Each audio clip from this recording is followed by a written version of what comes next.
Everyone, आप सबका स्वागत है मिस्टीरियस हिंदी में। आज की ये कहानी अनिरुबन के मॉम एंड डैड के साथ आज से तकरीबन 38 साल पहले 1976 में घटी। यह कहानी सर्दी की एक रात की घटना पर आधारित है। अनिरुबन के डैड एक ऐसे काम में जुड़े हुए थे जिसके कारण उन्हें वीक में कम से कम 2 बार कोलकाता के घर छोड़कर दुर्गापुर जाना पड़ता था। उनकी कंपनी ने उनके लिए दुर्गापुर में एक गेस्ट हाउस फिक्स कर रखा था, जहां उनके लिए एक अलग सा कमरा कंपनी ने दिया था और वह जितनी बार भी दुर्गापुर जाते वह उसी गेस्ट हाउस में ठहरते, जिसकी खिड़की खोलने पर सामने वाले का दिल दहल जाए। गेस्ट हाउस के उस रूम की उस खिड़की खोलने पर एक कब्रिस्तान नज़र आता था। हालांकि इस बात से अनिरुबन के डैड को कोई परेशानी तो नहीं थी, क्योंकि उनका बिलीव भूत प्रेत आत्माओं से ज़्यादा अपने गॉड पर था और दूसरा अपने सेल्फ कॉन्फिडेंस पर। और ऐसा कहा जाता है कि जिनका आत्मविश्वास काफ़ी मजबूत होता है उनको भूत प्रेत की बातें या उनके प्रेजेंस कभी सता नहीं सकती। इस गेस्ट हाउस में अब तक अनगिनत हादसे हुए हैं और इस गेस्ट हाउस का मैनेजर यहाँ आने वाले सभी यात्रियों को शाम 5 बजे के बाद अपनी खिड़की खुली रहने का वार्निंग भी देता है। जैसा कि अनिरुबन के डैड उस बात को कभी नहीं मानते थे। उनका इन सब चीज़ों पर बिलीव ना करने का सबसे बड़ा रीज़न ये भी था कि उन्होंने इस गेस्ट हाउस में कभी भी ऐसी पैरानॉर्मल घटना नहीं देखी या कभी महसूस भी नहीं करी।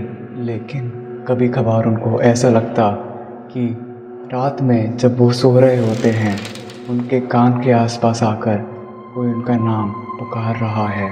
कई बार उठकर भी उन्होंने रूम में चारों तरफ देखा पर वहाँ कोई भी नहीं होता। पर दुर्गापुर टूरिस्ट लॉज के इस कमरे में ऐसा क्या हुआ था जिसके बाद अनिरुबन के डैड लेट राणा चक्रवर्ती ने इस गेस्ट हाउस के बारे में जाना तो छोड़ सोचना भी छोड़ दिया था। आइए जानते हैं। लेट राणा चक्रवर्ती और उनके परिवार के साथ आज से करीबन 38 साल पहले 13 जनवरी 1976 को की रात ऐसा क्या हुआ था जिसने उन्हें दुर्गापुर टूरिस्ट लॉज में जाना तो छोड़ उसके बारे में सोचना भी बंद कर दिया था। हर बार की तरह राणा चक्रवर्ती अपने काम के सिलसिले को लेकर कोलकाता से दुर्गापुर गए, लेकिन इस बार वो अकेले नहीं थे। इस बार उनके साथ उनकी वाइफ मिसेस मीनाक्षी चक्रवर्ती और उनका 3 साल का बेटा अनिरुद्ध भी गया। लॉज में घुसते ही वहाँ के मैनेजर्स ने उनका स्वागत एक लंबी सी स्माइल से किया, क्योंकि मिस्टर चक्रवर्ती यहाँ हमेशा आते रहते थे। उनकी जान पहचान यहाँ के स्टाफ, मैनेजर्स और सारे लोगों के साथ बहुत अच्छी थी। ऐसा भी कह सकते हैं कि वो सारे लोगों से एक दोस्त की तरह मिलते हैं। बातों ही बातों में मैनेजर ने यह सजेस्ट किया कि मिस्टर चक्रवर्ती अपनी फैमिली के साथ किसी और रूम में ठहरें, उसको छोड़ के जिसमें वह हमेशा ठहरते थे। पर मिस्टर चक्रवर्ती ने मैनेजर की बात इग्नोर करते हुए उससे उसी कमरे की चाबी मांग ली जिसमें वह हमेशा ठहरते थे। काफ़ी मुश्किल के बाद उस मैनेजर ने मिस्टर चक्रवर्ती को चाबी तो उनके हाथों दे दी, पर साथ ही साथ उस मैनेजर ने मिस मीनाक्षी चक्रवर्ती से एक छोटी सी रिक्वेस्ट भी करी। उसने कहा कि शाम 5 बजे के बाद मैडम प्लीज़ आप खिड़की खुली मत रखिए और हो सके तो खिड़की के सामने किसी भी वक्त खड़े होकर अपने बाल ना बनाएं। यह वार्निंग वह मैनेजर हर एक गेस्ट को देता था, पर आज उसे एक अजीब सा ही डर लग रहा था, क्योंकि पहली बार मिस्टर चक्रवर्ती अपने परिवार के साथ आए थे और वह नहीं चाहता था कि उनके साथ एक दुर्घटना घटे। कमरे में चेक इन करने के बाद मिस्टर चक्रवर्ती अपने काम से बाहर चले गए और मिसेस चक्रवर्ती अपने 3 साल के बेटे को छोड़कर उस वॉशरूम में नहाने चली गई। और जब वो नहाने के बाद आई तो उन्होंने अपने बाल सुखाने के लिए वह खिड़की खोली और खिड़की खोलने के बाद ही सामने का सीन उनकी आंखों के सामने था। सामने का सीन देखकर उनकी आंखें फटी की फटी रह गईं। जितनी दूर मिस चक्रवर्ती की नज़रें गईं, उन्हें बस कब्रें ही कब्रें दिखाई दे रही थी। ज़िंदगी के अंत की इस सच्चाई को देख मिसेस मीनाक्षी बहुत डर गई थी। उन्होंने तुरंत ही खिड़की बंद करी और अपने 3 साल के बच्चे को लेकर उस पलंग पे बैठ गई और मिस्टर चक्रवर्ती के आने का बेसब्री से इंतज़ार करने लगी। तकरीबन शाम 6 बजे मिस्टर चक्रवर्ती अपने काम से लौटे। उनको देखकर मिसेस चक्रवर्ती बहुत रिलैक्स्ड हो गई। उन्होंने अपने हस्बैंड से रिक्वेस्ट करी कि अभी के अभी मैनेजर को कह के वह रूम चेंज करें, क्योंकि इस खिड़की के सामने कब्रिस्तान है और उसका सीन मिसेस मीनाक्षी को रात में सोने ना दे। मिस्टर चक्रवर्ती ने अपनी बीवी को समझाया कि 5 साल से जब भी वो यहाँ आए हैं, वह दुर्गापुर लॉज के इसी रूम में रहे हैं और यह दिलासा दिया कि आज तक उनके साथ कोई भी हादसा नहीं हुआ जो कि उनको इस बात से डरा दे कि उनकी खिड़की के सामने का नज़ारा एक कब्रिस्तान का है।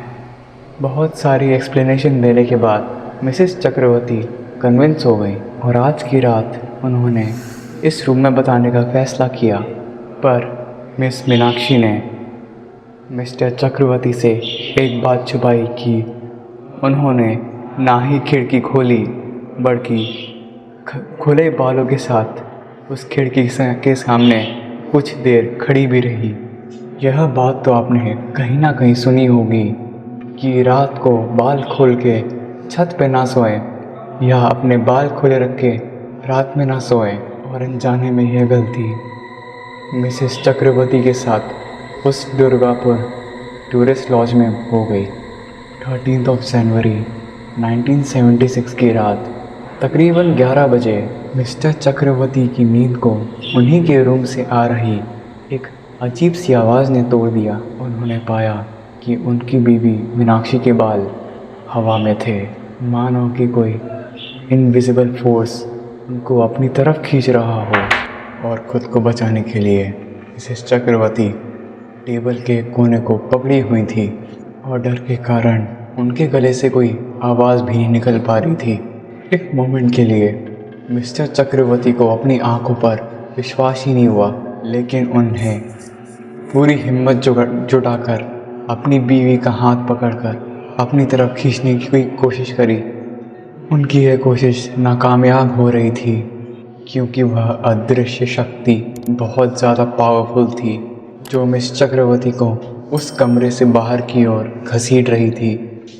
मिस्टर चक्रवर्ती ज़ोर ज़ोर से मदद की चीख चिल्लाने लगे और कुछ ही देर में अगल बगल के कमरे के लोग और मैनेजर भी आ गया। सब ने बहुत मुश्किल से मिसेस चक्रवर्ती को बिस्तर पर लेटा के उनके हाथ पांव बांधे। इसके बावजूद भी मिसेस चक्रवर्ती के शरीर के अंदर ना जाने ऐसी कौन सी अद्भुत शक्ति थी जो उस पूरे पलंग को हिलने पर मजबूर कर रही थी। इस हालत में मिस चक्रवर्ती बस एक ही बात बार बार कही जा रही थी कि कोई मुझे मारना चाहता है और वह मुझे मौत की ओर घसीट रहा है, प्लीज़ मुझे बचा लो। मिस्टर राणा चक्रवर्ती काफ़ी साहसी इंसान थे। उन्होंने रात भर अपनी बीवी के सर पर हाथ रख अपने गुरु द्वारा दिए गए मंत्र का जाप किया। सूरज की पहली किरण के साथ मिस चक्रवर्ती की हालत काफ़ी सुधर चुकी थी, मानो कि पिछली रात उनके साथ कुछ हुआ ही ना हो। बस उनके शरीर में एक अजीब सी थकान थी। आपको कट उस रात उनके साथ जो भी हुआ, आपको यह कहानी उनके मन की डरी हुई लगी, पर मिसेस चक्रवर्ती के शरीर में आई इम्पेकेबल एनर्जी का कोई एक्सप्लेनेशन नहीं है। दुर्गापुर टूरिस्ट लॉज आज भी मौजूद है, लेकिन वहाँ कोई भी नहीं रहता। कई सालों से वो खंडर हुआ पड़ा है।